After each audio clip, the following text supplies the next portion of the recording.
What's up guys, I'm Andy from 1A Auto. In this video, I'm going to show you how to replace the rear side marker bulbs on this 2010 Toyota Rav4.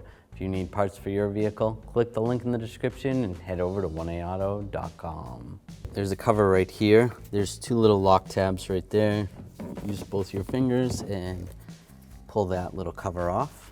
Now you're going to have to reach your hand in here to access the bulbs and to be able to take them out. So you don't have to take this whole panel out to replace the light bulbs, but we just wanted to show you a clearer view for the video. So this is what the back of the light looks like with it out, but obviously if you're just replacing the bulbs, it's still going to be in the car. To do the marker bulb, just grab this little socket right here, twist to the left. You can grab the bulb and just slide it out. This bulb is a 194 light bulb. Slide it back into the socket, line it up.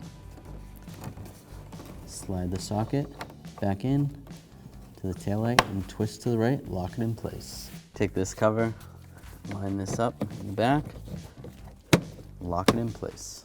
Thanks for watching. If you want the parts to do it yourself, check out 1aauto.com, the place for DIY auto repair.